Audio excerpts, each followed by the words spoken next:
गणेश्वर सभ्यता है, गणेश्वर सभ्यता, गणेश्वर सभ्यता स्थल।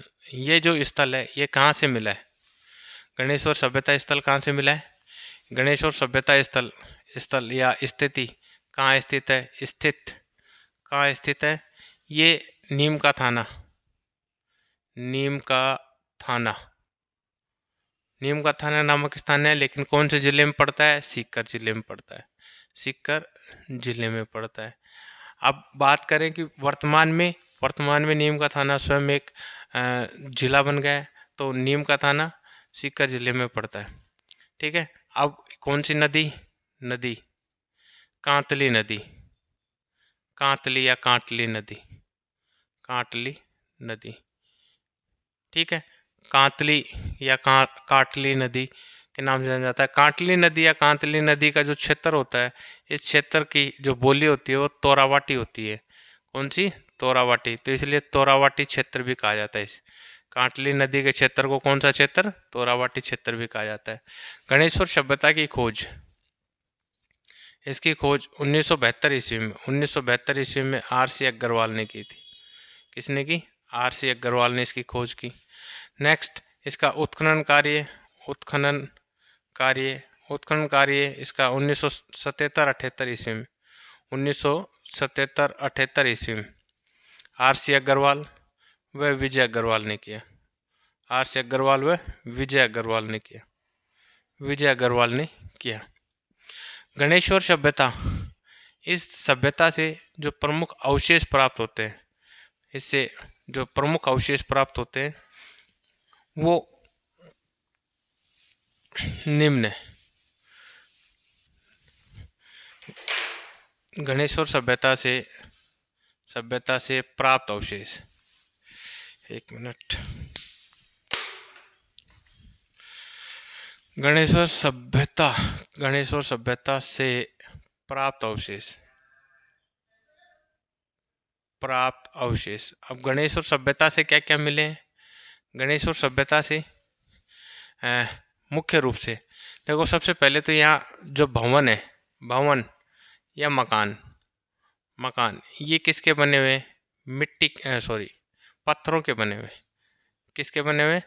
पत्थरों से बने हुए, पत्थरों से बने हुए। ठीक है। दूसरा, यहाँ दैनिक उपयोग में काम आने वाले, दैनिक उपयोग में काम आने वाले, दैनिक उपयोग में काम आने वाले बर्तन, जैसे थाली, कटोरा, चम्मच इत्यादि मिले। यहाँ से नंबर 3, मछली पकड़ने का कांटा मिला है, मछली पकड़ने का कांटा मिला है, मछली पकड़ने का कांटा मिला है। अब मछली पकड़ने का कांटा मिला है, पकड़ने का कांटा मिला है, मछली पकड़ने का कांटा मिला है।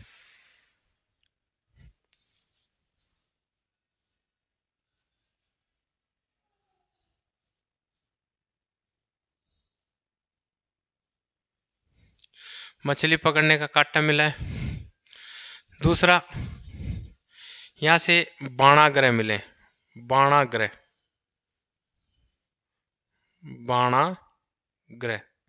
बाणाग्रह मिले। अब बाणाग्रह का अर्थ क्या होता है? बाणाग्रह किसे कहते हैं? जो तीर होता है, तीर, ये जो तीर होता है, इस तीर के केवल आगे का भाग, ये बाणाग्रह कहलाता है। ये क्या कहलाता है? ये बाणाग्रह कहलाता है। तो बाणाग्रह मिले। यहाँ से बस्ती को, या जो बाणाग्रह मिले, बाणाग्रह मिले हैं इस प्रकार का, है ना, तीर के आगे का भाग, बाणाग्रह मिले। यहाँ से पत्थर से निर्मित बांध के साक्ष्य मिले, निर्मित बांध के साक्ष्य मिले, बांध के साक्ष्य मिले। दूसरा, यहाँ से लगभग 99% तांबे से निर्मित उपकरण व हथियार मिले। तांबे से निर्मित उपकरण व हथियार मिले। तीसरा, गणेश्वर सभ्यता को ताम्र सभ्यताओं की जननी कहा जाता है। इसे ताम्र जननी सभ्यता कहा जाता है। ताम्र जननी सभ्यता कहा जाता है। क्यों कहा जाता है? क्योंकि ताम्र जननी सभ्यता का अर्थ होता है यहाँ सर्वाधिक तांबे से निर्मित वस्तुएं मिली हैं और सर्वाधिक तांबा भी यहीं से प्राप्त होता है। अब गणेश्वर जो सभ्यता है इसे ताम्रजन्य कहा जाता है। आहड़ सभ्यता को ताम्रवती, आहड़ को क्या कहा जाता है?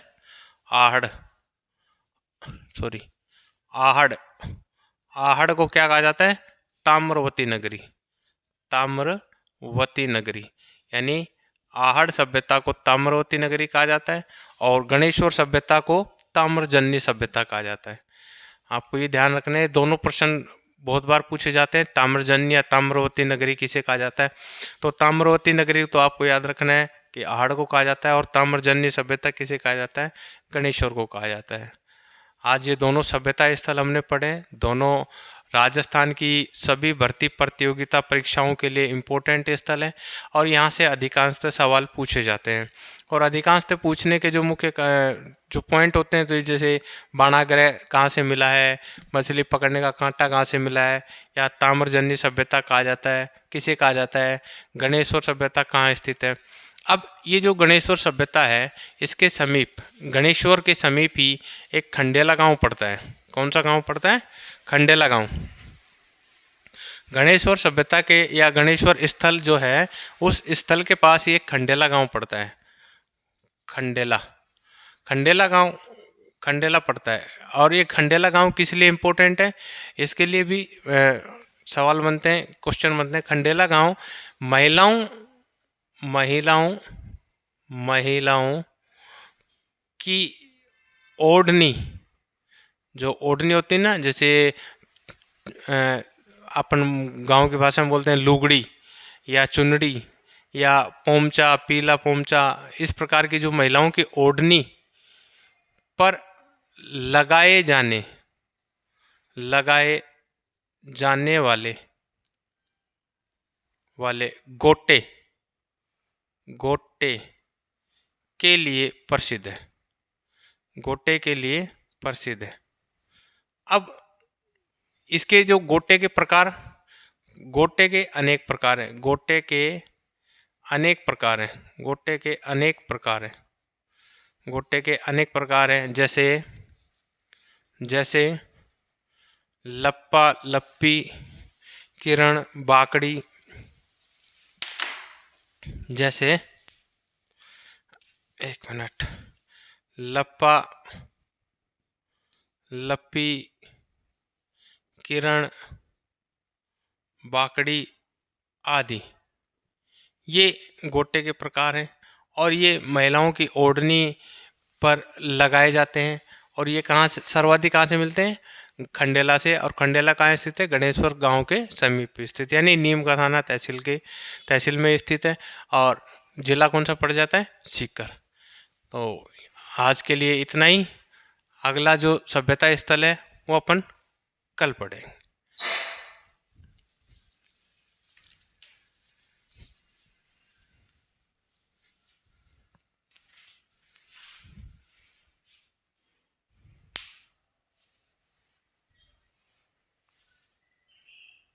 प्रमुख सभ्यताएं, ये टॉपिक अपना चल रहा था। तो राजस्थान की प्रमुख सभ्यताओं में इस टॉपिक में अपन ने कालीबंगा पढ़ लिया है, कालीबंगा को पढ़ा है। कालीबंगा के बाद अपन ने आहड़ को पढ़ा है। आहड़ के बाद अपन ने गणेश्वर को पढ़ा है। और गणेश्वर के बाद आज जो नया टॉपिक है वो है बैराट। नया जो सभ्यता स्थल है वो कौन सा है? बैराट सभ्यता स्थल है। बैराट सभ्यता स्थल। अब बैराट सभ्यता स्थल कहाँ पड़ता है और किस जिले में पड़ता है, किस नदी पर पड़ता है?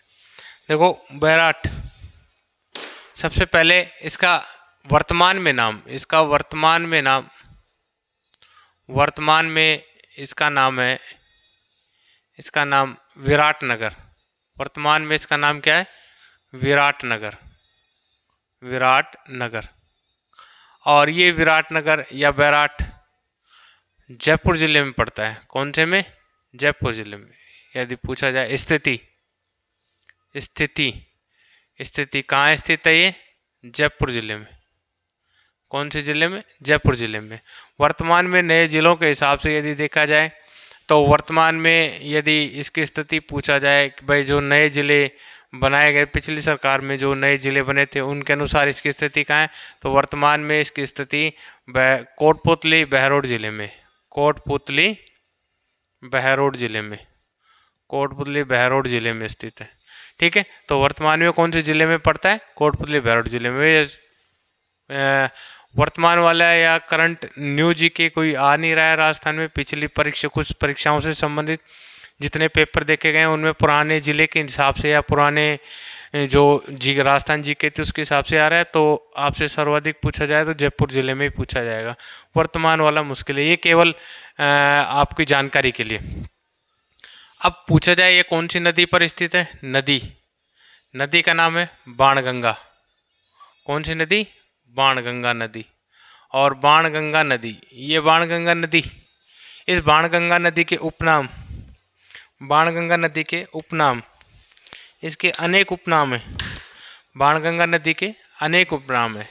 जैसे इसको ताला नदी कहते हैं, ताला नदी, रुंडित नदी, रुंडित नदी, रुंडित नदी या अर्जुन की गंगा, अर्जुन की गंगा, अर्जुन की गंगा भी कहा जाता है।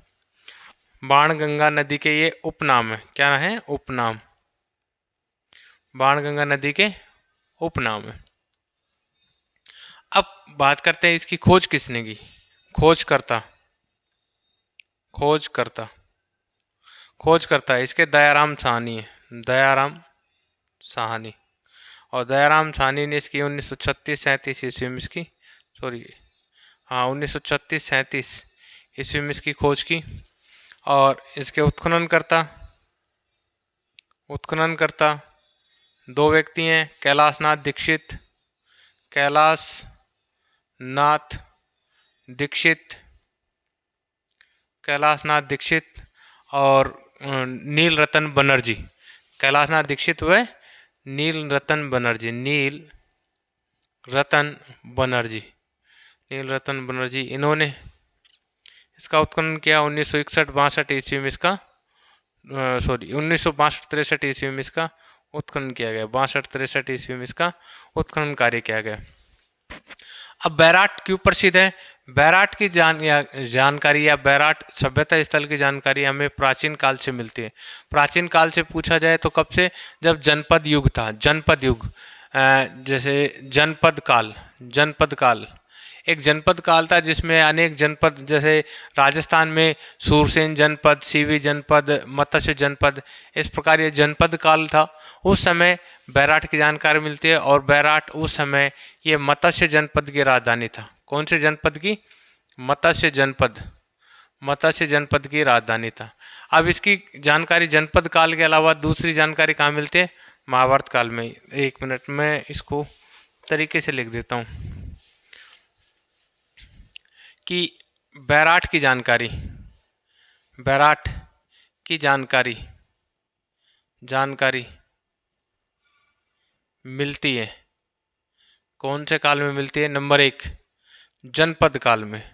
जनपद काल में, जनपद काल में यदि पूछा जाए तो ये क्या था? बैराट, बैराट मत्स्य जनपद, बैराट मत्स्य जनपद की राजधानी था। मत्स्य जनपद, बैराट मत्स्य जनपद की राजधानी था। बैराट मत्स्य जनपद की राजधानी था। बैराट किसकी राजधानी था? मत्स्य जनपद की राजधानी। दूसरी जानकारी इसकी महाभारत काल में मिलती है। महाभारत काल में, महाभारत काल में इसकी जानकारी मिलती है। महाभारत काल में क्या था? बैराट बैराट का उस समय नाम था विराटनगर, और यहाँ के राजा विराट थे। क्या नाम था इसका? विराटनगर। विराटनगर, महाभारत काल में इसका नाम विराटनगर थे, और यहाँ के शासक थे राजा विराट। राजा विराट। राजा विराट के पास में महाभारत काल में पांडवों ने यहाँ पर 1 वर्ष का अज्ञातवास निकाला। 1 वर्ष का अज्ञातवास निकाला था। 1 वर्ष का अज्ञातवास निकाला था, जहाँ सभी पांडव व द्रौपदी इन सभी ने अपना नाम और वेशभूषा बदलकर यहाँ पर 1 वर्ष का अज्ञातवास निकाला था। इसके बाद में इसकी जानकारी मौर्य काल से मिलती है। कहाँ से? मौर्य काल से। बैराट की जानकारी मौर्य काल से मिलती है। मौर्य काल से क्यों मिलती है? क्योंकि यह मौर्य काल के शासक सम्राट अशोक का शिलालेख मिलता है। सम्राट अशोक का शिलालेख मिलता है। अशोक का शिलालेख मिलता है। तो बैराट की जानकारी कौन कौन से समय से मिलती है? जनपद काल से, महाभारत काल से, मौर्य काल से, और इसके अलावा कुषाण काल से भी मिलती है। कुषाण काल से भी इसकी जानकारी मिलती है। कुषाण काल से भी इसकी जानकारी मिलती है। तो बैराट की जानकारी निम्न कालों से मिलती है: जनपद काल से, महाभारत काल से, मौर्य काल से और कुषाण काल से। ठीक है। बैराट कहाँ वर्तमान में इसका नाम क्या है? विराटनगर है। स्थिति कहाँ है? जयपुर है। वर्तमान में कोटपुतली भैरोट जिले में स्थित है। नदी बाणगंगा नदी है। बाणगंगा नदी के उपनाम कौन कौन से? ताला नदी, रुंडित नदी और अर्जुन की गंगा। खोजकर्ता कौन है? दयाराम साहनी 1936-37 ईस्वी में। उत्खननकर्ता कैलाश नाथ दीक्षित व नीलरतन बनर्जी 1962-63 ईस्वी में। ठीक है। इसकी जानकारी कौन कौन से काल मिलती है? एक तो जनपद काल में बैराट मत्स्य जनपद की राजधानी था। मत्स्य जनपद में कौन सा क्षेत्र आता था? अलवर, भरतपुर, करौली, धौलपुर आदि वाला जो क्षेत्र था, ये मत्स्य जनपद में आता था। महाभारत काल में महाभारत काल में इसका बैराट का प्राचीन नाम था विराटनगर। तो इस विराटनगर में इसका राजा था विराट। पांडवों ने 1 वर्ष का ज्ञातवास निकाला था। तीसरा मौर्य काल में सम्राट यानी बैराट से सम्राट अशोक का शिलालेख मिलता है। इससे मौर्य काल की जानकारी मिलती है, और कुषाण काल की भी जानकारी मिलती है। यहाँ तक की बात समझ में आई। अब आगे कि बैराट से मौर्य काल का कौन सा शिलालेख प्राप्त होता है, या सम्राट अशोक का कौन सा शिलालेख प्राप्त होता है? बैराट के समीप अनेक पहाड़ियाँ हैं। अनेक पहाड़ियाँ हैं। या इनको बोल सकते हैं डूंगरियाँ हैं। कौन कौन सी हैं? जैसे बिजक की डूंगरी, भीम की डूंगरी, भीम की डूंगरी, महादेव की डूंगरी, गणेश डूंगरी, भोमली की डूंगरी। तो यहाँ ये अनेक पहाड़ियाँ हैं, और इन पहाड़ी स्थल से खोज की गई थी। इसमें प्रथम बिजक जो पहाड़ी स्थल है, इस बिजक पहाड़ी स्थल से 1837 ईस्वी में कैप्टन बर्ट ने भाब्रू शिलालेख, कौन सा शिलालेख? भाब्रू शिलालेख की खोज की। कौन से शिलालेख की खोज की? भाब्रू शिलालेख की इन्होंने खोज की थी, कैप्टन बर्ट ने। और ये जो भाब्रू शिलालेख है, कौन सा? भाब्रू शिलालेख। ये मौर्य काल का है। भाब्रू शिलालेख ये किसका है? ये सम्राट अशोक के काल का है। सम्राट अशोक के काल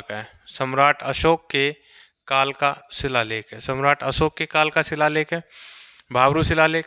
इस भाब्रू शिलालेख से सम्राट अशोक की जानकारी मिलती है। और ये भाब्रू शिलालेख ब्राह्मी लिपि में लिखा हुआ था। कौन सी लिपि में? ब्राह्मी लिपि में लिखा हुआ था। इसको 1840 ईस्वी में कलकत्ता संग्रहालय में रखवा दिया था। कलकत्ता संग्रहालय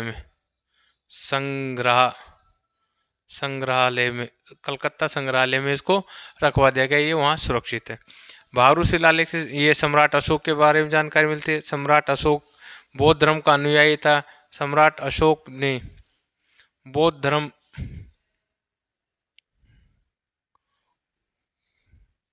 सम्राट अशोक बौद्ध धर्म का अनुयायी था। सम्राट अशोक बौद्ध धर्म का अनुयायी था। और सम्राट अशोक बौद्ध धर्म का अनुयायी था।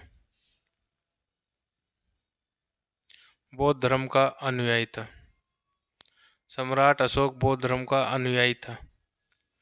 दूसरी बात, सम्राट अशोक के काल की ये जानकारी मिलती है। इसके बाद बीजक की पहाड़ी, बीजक की पहाड़ी के बाद में भीम की भीम की पहाड़ी या भीम की डूंगरी, भीम की डूंगरी, भीम की डूंगरी से हमें भीमलत या भीम सागर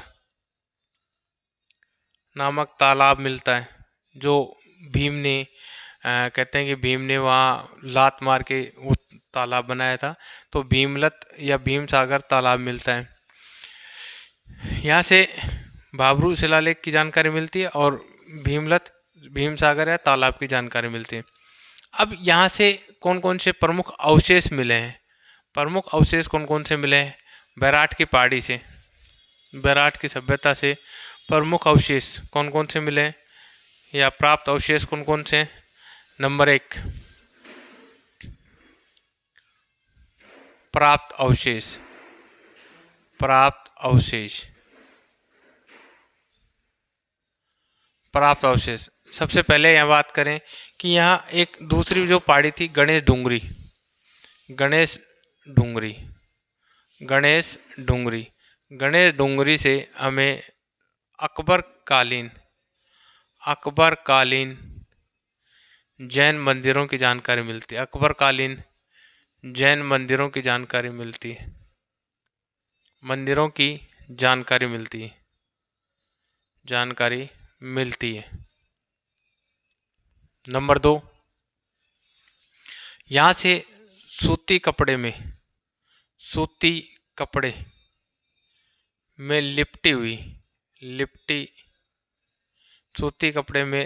हुई 36 मुद्राएं मिली। 36 मुद्राएं मिली। जो 36 मुद्राएं हैं, इनमें से 8 पंचमार्क मुद्राएं, 8 पंचमार्क मुद्राएं हैं, जिन्हें आहत मुद्रा भी कहते हैं। क्या? आहत मुद्राएं। 36 पंचमार्क मुद्राएं या 8 आहत मुद्राएं।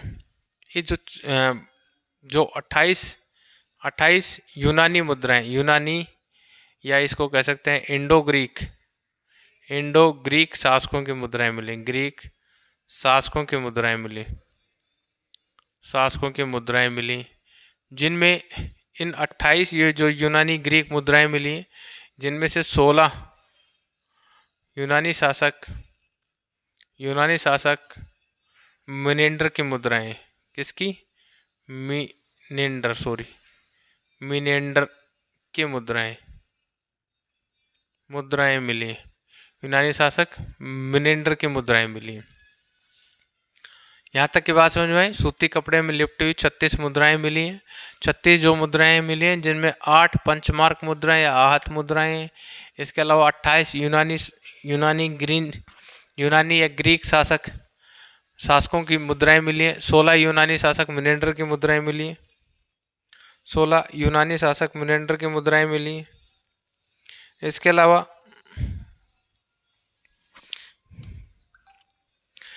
अलावा नंबर 3, यहाँ से लोहे के उपकरण मिले हैं। लोहे के उपकरण मिले हैं, जैसे कुल्हाड़ी या अन्य औजार। नेक्स्ट, यहाँ से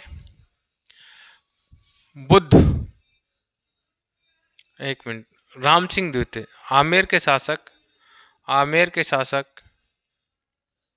राम सिंह द्वितीय, आमेर के शासक राम सिंह द्वितीय के काल में के काल में उत्खनन कार्य करवाया गया था राम सिंह द्वितीय काल में बैराट का। तो जिस काल में यहाँ पर सोने का कलश या इसको मंजूसा बोल सकते हैं, मंजूसा, सोने का कलश या मंजूसा बोल सकते हैं। मंजूसा का अर्थ होता है संदूक या पेटी। सोने का कलश या मंजूसा मिला है जिसमें बुद्ध की अस्थियां मिली हैं, जिसमें महात्मा बुद्ध की अस्थियां मिली हैं, बुद्ध की अस्थियां मिली हैं, महात्मा बुद्ध की अस्थियां मिली हैं। नेक्स्ट यहाँ से क्या मिला है? बौद्ध मठ, विहार व गोल मंदिर के साक्ष्य मिले। नेक्स्ट यहाँ से शंख लिपि के साक्ष्य मिले। शंख लिपि के साक्ष्य मिले। शंख लिपि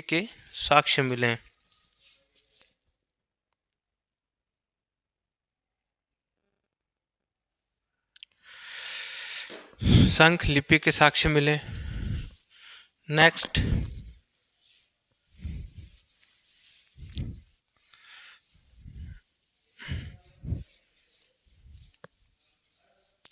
शंख लिपि के साक्ष्य मिले हैं। नेक्स्ट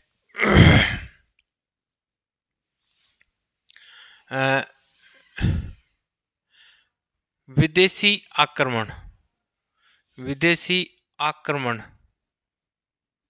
आक्रमण की जानकारी मिलती है। विदेशी आक्रमण की जानकारी मिलती है। विदेशी आक्रमण करने वाले शासक कौन थे? मिलती है मिनेंडर, यूनानी शासक मिनेंडर मिलती है। विदेशी आक्रमण करने वाले शासक एक तो हूण थे और दूसरे यूनानी थे, और यूनानियों में सर्वाधिक मिनेंडर की जानकारी मिलती है। नेक्स्ट यहाँ से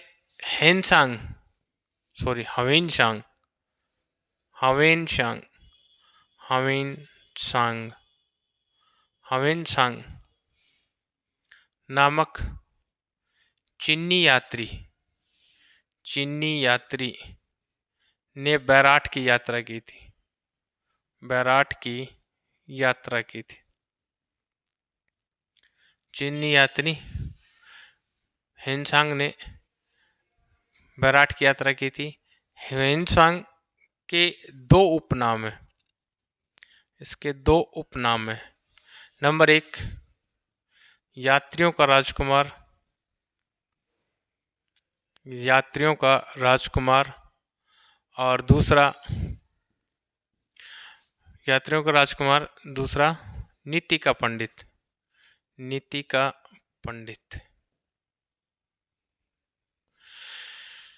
ये बैराट से प्रमुख जानकारियां मिलती हैं। हेनसांग, अब यदि कोई आपसे पूछ ले कि हेनसांग किसके काल में आया था, हेनसांग हर्षवर्धन के काल में, वर्धन वंश के जो शासक थे हर्षवर्धन। हेनसांग हर्षवर्धन के काल में आया था। हेनसांग किसके काल में आया? हर्षवर्धन के काल में आया। अब ये पूछा जाए कि हेनसांग ने अपने यात्रा वर्णन कौन सी बुक में लिखा, तो इसकी प्रमुख पुस्तक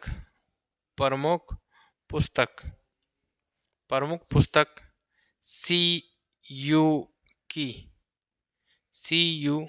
है, जिनमें इसने अपना यात्रा CU की, जिसमें हेनसांग ने अपनी यात्रा वर्णन किया है।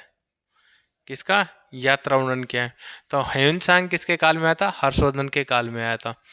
ठीक है, और ये इसने अपनी पुस्तक CU की लिखी, अपनी यात्रा वर्णन में क्या है। ये राजस्थान की प्रमुख जो सभ्यताएं हैं, जिनमें कालीबंगा, आहड़, गणेश्वर और बैराट, ये चारों सभ्यताएं हमने पढ़ ली हैं। अब इसके बाद में अपना कल की क्लास में अगले टॉपिक के साथ मिलते हैं। नमस्कार।